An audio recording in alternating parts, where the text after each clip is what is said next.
take one.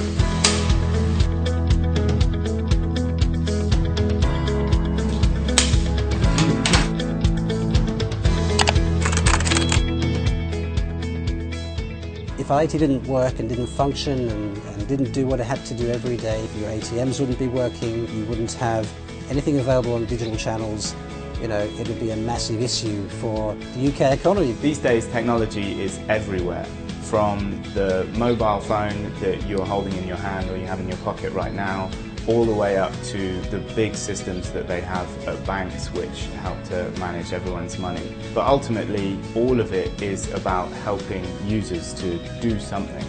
Anything you touch, anything you do is IT related. IT can help eliminate and reduce poverty and can drive an economy. If you're somebody who wants to change the world, IT is the way to do that. If you are naturally inquisitive, if you want innovation, cutting edge, excitement and fun, then IT is the place for you. I think the world would be a very boring place without IT. Our social networking, the way that we interact with one another, so much gears around the technology that comes out of IT and out of the people that work within it. You know, if you're looking for something exciting, that's worthwhile and makes a difference, I couldn't think of a better place to want to go.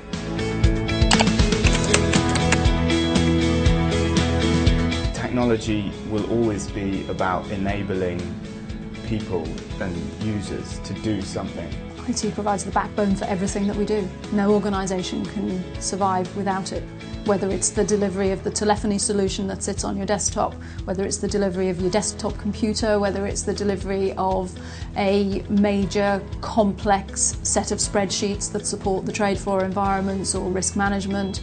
It's the ability to improve how you live, how you work, how you do business with technology as the foundation. When I was doing my GCSEs, I was still very balanced between arts and sciences, but for A-levels I did jump through into committing to sciences, and so I did a scientific degree as well. And I knew I didn't want to continue a career where I was only getting the logical, scientific problem solving. I really wanted to be able to engage with human beings and interact and solve business problems. IT for me, it's that balance between creativity and logical problem solving that really kind of gets me interested. I really enjoy that combination of kind of left brain and right brain, doing the creative and doing the logically making it work in a kind of technical way. I, as a child, was fascinated by computer games, but I never really was into coding. I still can't code. I then took a business route. I ended up doing economics at A-level. I did business economics at university, and it became abundantly clear that if I wanted to be a part of advising businesses, I had to understand IT, the impact of IT. Everything involves IT these days. There isn't any project that doesn't have an element of IT to it. It's a very good way to make a kind of big impact. I never set out at kind of 16 and said I wanted to be in a career in IT. I wanted to be in something that interested me. The advice I always followed was do what you're good at and what you enjoy, and that happened to be IT.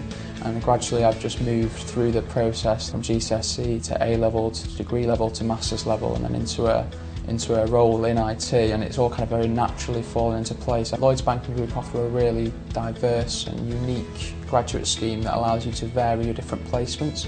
When I was starting off my career, I wasn't sure on what area I'd want to specialise within, so having that ability to go and try out effectively different areas and see what I like and what I'm good at within the IT profession was a massive pull for me.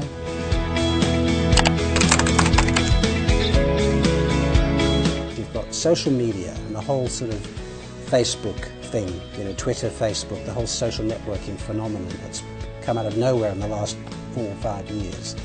You have mobile as another big trend where people are less bound by their location, they're unencumbered now by location, they can tend to do anything they want on the move. You then have this thing around big data or information and the ability to process massive amounts of information quickly on much faster technology. And then you have this thing called cloud computing. We need to be on top of these trends because customers are going to expect that they're able to get access to data through sort of a mobile device, be able to even use social networking techniques to be able to interact with the bank. And these are things that were very very conscious of, and we're constantly investing in innovative new practices to be able to keep with our customers' behaviours as they evolve. We've gone from the traditional kind of everyone thinking that gamers are traditionally boys sitting at home eating pizza, just playing on their own, kind of with all their other kind of male friends, and it was typically just a male gaming environment. However, now with the kind of Nike fitness things that have come on board, and now all the apps are on board as well, it's such a wider environment, and you've got grandma playing fitness games at the weekend or at Christmas when they come around. The whole family's playing together. There's more data now than there has ever been in the entire years we've been on this planet. In the past 2 years, there's more data than ever. And the ability to consume all that data and make sense out of nonsense, in effect, is where the future is. So the ability to take all this data in the healthcare industry, to look at patterns and trends around how old you are, the types of illness you get, your environment, coupled with your social existence, coupled with mentally where you are, to predict the likelihood that you will get X disease or Y disease, and then utilizing that to come up with preventative measures. That is fascinating.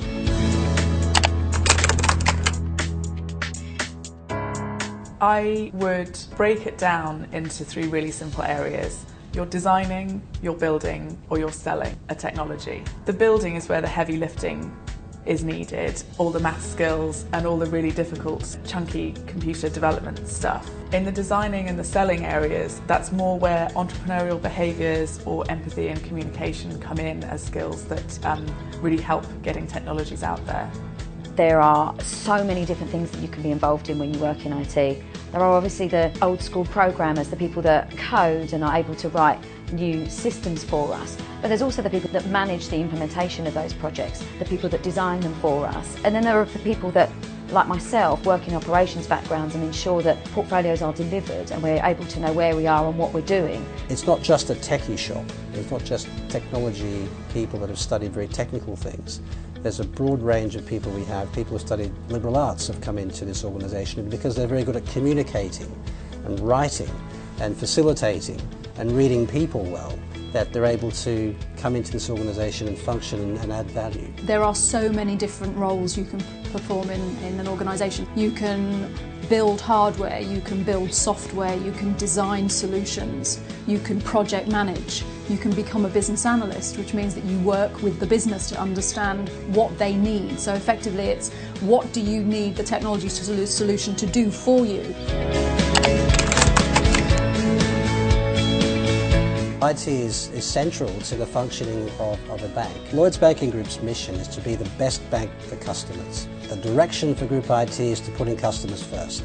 Lloyds Banking Group are the UK's largest retail bank. We've got 30 million customers and various high street brands that fit under the Lloyds Banking Group. Brands that you'll recognise such as Lloyds TSB, Halifax, Bank of Scotland, and Group IT, to put into context, fits to support all of those different brands. The IT organisation is so large and so complex and so multi-dimensional. You know, we're larger than most technology companies. We launched our first native mobile app last year. It was using a technique called augmented reality, which essentially allows you to, on your smartphone, be able to find a property in a much more effective way. So if you're looking to buy a house in a certain area, with the functions on your phone, you're able to show you on a map through the camera where the properties are that are for sale, and then you can click onto each of those little dots on the map and it can drill down and show you the property and give you instructions of how to get there. You can book a meeting with a mortgage consultant, taking smartphone technology and cloud technology and merging it into a custom experience. It really makes a difference, and that's been tremendously exciting and satisfying to be able to be in a big sort of behemoth of a bank and do something as sexy and interesting as augmented reality.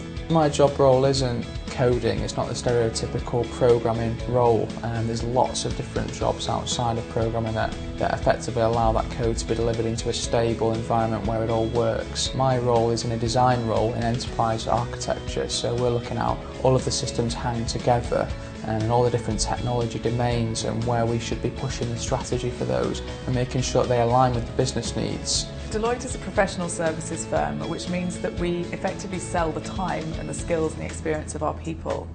When it comes to technology, we help our clients improve their businesses through the use of their internal technologies. And it's really about serving businesses and understanding the technology that's out there and helping businesses harness that. I now lead big teams of people that we'll put together to help a client develop the software they need to run their business.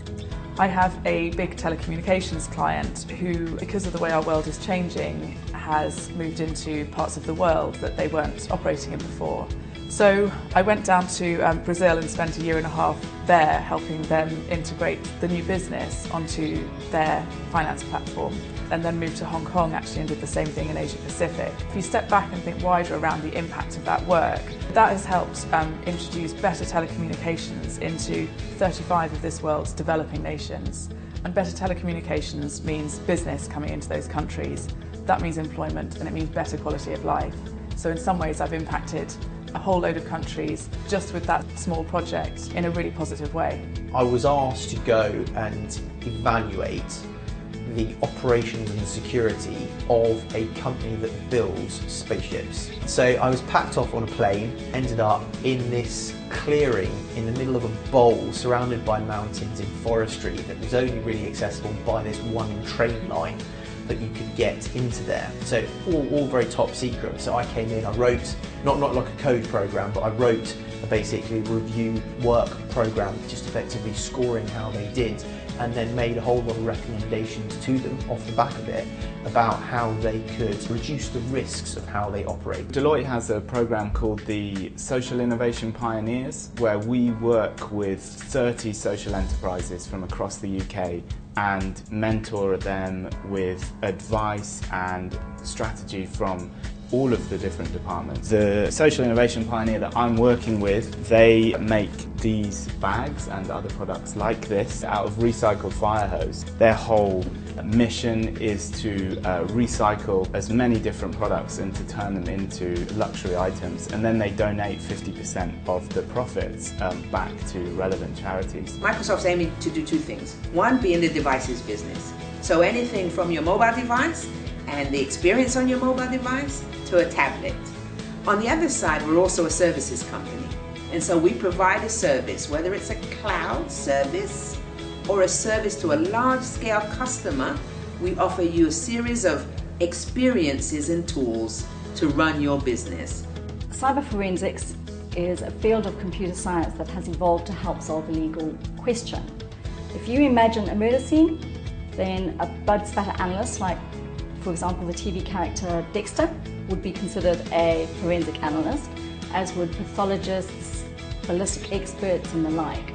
In crime scenes today, however, digital media tends to feature very prominently, so a cyber security analyst would be called on to examine the evidence for clues as to what happened.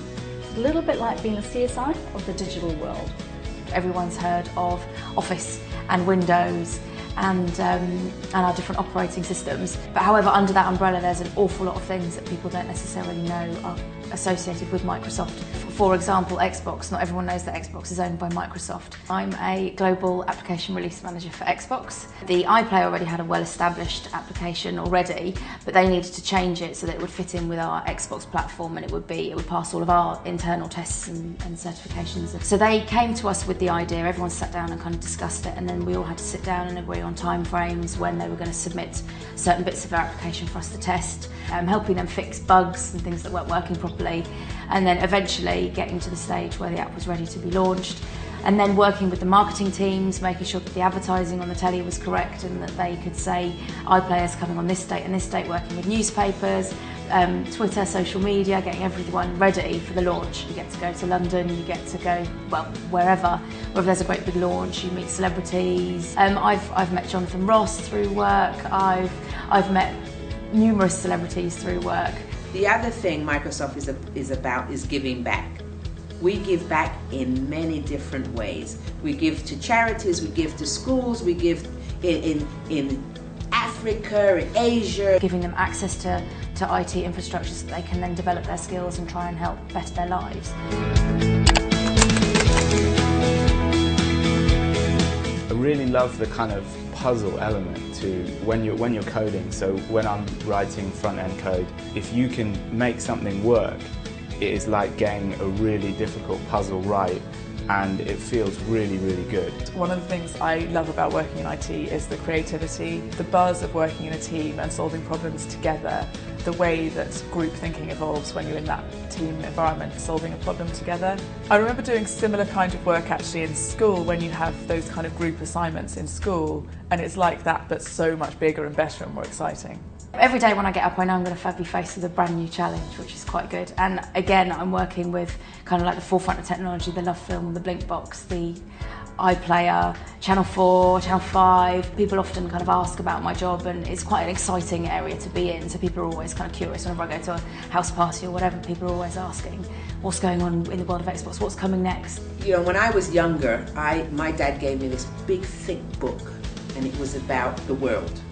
And it had really nice glossy pictures of anything from the Khyber Pass all the way to the Mayan temples. And I used to say, wow, am I ever going to see all these places, Easter Island, all these places? Now I've been in IT a long time. I've seen most of those places in that book. I go to China, I go to India, I go to Brazil, I go to Russia, I go everywhere. That's the best part of my job. You don't have to be the next huge thing to make decent money in the IT industry. You don't need to be Bill Gates. For me, having worked in IT for 14 years, I'm earning 4 times as much money as I was when I started. Your salary ratchets up and up and up as you get more and more senior. Again, the speed of your progression is not to do with how old you are or how long you've been here, it's to do with your aptitude. There's also the personal reward that I get from turning on the Xbox and knowing that whatever applications anyone is watching is all down to kind of my input as well, so that's a personal reward. And seeing my mum as well say to her friends, oh, the BBC iPlayer on the Xbox, yep, that's my daughter. So seeing even my mum kind of being quite proud of what I do as well is quite good. Personally, I quite enjoy knowing how things work when you're using them, so having a think about when you put your card into a cash machine, what's happening back there for cash to come out. So being able to come into work and looking at how all these systems hang together and then going out and using them is something that I find quite rewarding. If you look at, I'd say 80% of the companies and entrepreneurs who've started today, all of them have had a component of IT in what they've done. Quite wealthy, aren't they? I'd say that it is one of the most rewarding careers today. Don't be afraid of the unknown.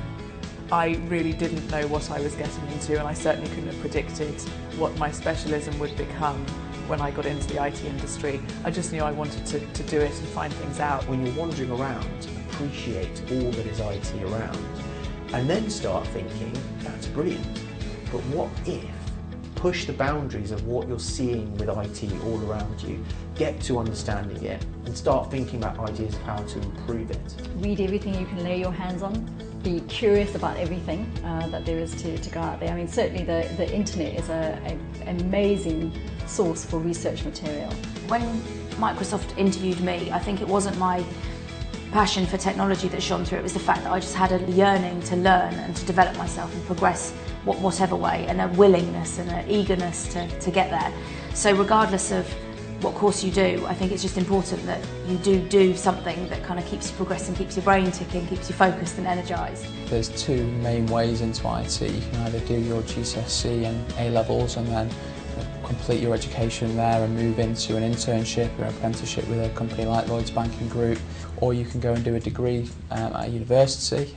That generally puts you coming in at a higher position, and you can join, for example, like I did, the graduate leadership programme in IT. You can then do your rotations and move up that way. If you're looking at those more hardcore elements of IT, which is required to basically build programs and code and everything else as well, yes, evidently you need to have those abilities. But there is a vast area of IT, the majority of the area of IT that is really the implementation of IT and using technology to further business. To do that, you just have to have an appreciation of what IT is and the power of it. You always manage to tailor your capabilities and your strengths and your weaknesses into different roles themselves. My criminology was a lot of investigative work. I suppose the investigative work can be transpired to kind of me doing a lot of research into certain areas of the business now that I have to do every day. So it doesn't necessarily have to be that you've gone to university to do an IT degree. You can still get in other ways. What we aim to do is give as many options to those within education as humanly possible to come in and sample what we have and get their career going whenever they see fit and when they think they are ready to start work. We have an initiative called Bright Start for school leavers, and so we bring fresh talent into our firm both as school leavers and university leavers. There's so much information that you get for free from employers' websites that just students don't take the time to look at. So much, it even tells you the format of when you get interviewed, probably what you're going to get asked. Go on to some employer websites, have a look at the graduate recruitment sections there, and you'll find out about all the different schemes that are there. If you have to meet certain criteria, what are those criteria? What are you going to have to go through? You know, and what are the support packages that are out there? Because you might think, oh, I can't afford to go to university, or whatever it might be, but there may be support packages out there that allow you to go to university. I think anyone who has a passion for technology and is interested in how things work, so how their apps work, how the games work, how the websites that they browse work, and is able to combine that with a willingness to learn, then I think that they're a good fit, because a lot of what we do is right on the cutting edge of what's being done, and so no one really knows how to do it, and so you're going to have to be learning on the job as you go. The IT industry is definitely very, very diverse. The different people that I've met along the way that have surprised me, from the really timid girl in the corner who I find out is actually a massive code breaker and she's writing loads of code and developing apps, to a guy who I'd think would be a coder, and actually it turns out he works in marketing. We've actually got a gentleman who works here who's blind, and he's written numerous theses and papers, and yeah, he's been working here for years. We've got a couple of guys actually that are blind, so even with a disability you can still work in the IT industry happily. I've seen diversity in terms of race, gender, political beliefs, religion, geography. So I would say it's a very, very diverse industry. Diversity of thought and diversity gives you creativity, gives you different outcomes, gives you innovation. IT is male dominated, but it is changing, and we need to change the face of IT because we want women to feel that it's a compelling career for them. Although women are increasingly consumers of IT, we're still vastly underrepresented in terms of the teams of people innovating that IT. And imagine what we could do if we were actually more involved as women in that innovation cycle. Women are put off because they see that it's male dominated. I think that organisations are trying to position themselves much more to make it a compelling career for women. Since I joined the bank 5 years ago, I've seen a large influx of women and the development of women within the industry.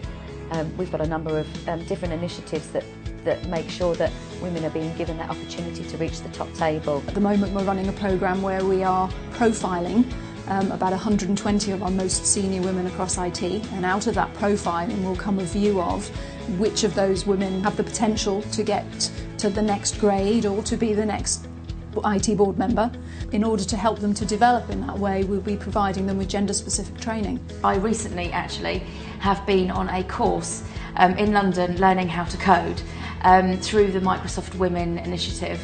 They asked for women that kind of wanted to get into certain areas of technology to broaden their skills and their horizons, so I was sent off to London to do a day of coding, and it was aimed at people that have never coded anything in their lives. And by the end of the day I'd written my own app that I went home and I had it on my phone and I could show my friends, look at this app that I built. No one believed that I actually wrote it myself, but I'm safe in the knowledge I did. I would see being a woman as a positive. There's recognition now that we do need to have a diverse workforce, and there is no reason why you can't be successful. The world is an increasingly competitive environment. People need to take the education and the opportunities that are put in front of them more seriously. You know, the Skills Council, the employers can work tirelessly to put these opportunities out in front of you, but unless you take them, you're doing yourself and your career a massive disservice, and you might find yourself unemployable by the time you actually get out of university, because a whole lot of other people have taken those opportunities around you. Do something you love and something that you believe you can be good at. You spend more time at work than you do anywhere else in your life, and it's important that it's something you enjoy. Follow your heart and take your opportunities. Don't feel that you have to go down a path of mathematics because your father says you have to. You need to be involved in something that you truly feel passionate about. Keep an open mind and don't be afraid of what you don't know. Take risks. Go for things even though you're not sure you can do them 100%. I've had a fantastic journey here. I've enjoyed it immensely, being able to do some really interesting, challenging, personally stretching things. It's developed me as an individual, professionally and personally. When Mark designed Facebook, how old was he? He wasn't even 21. So just think about the possibilities that you at 15 can have now with technology. IT is a catalyst for changing our world. So just think about the impact you can have on society if you go into an industry such as IT.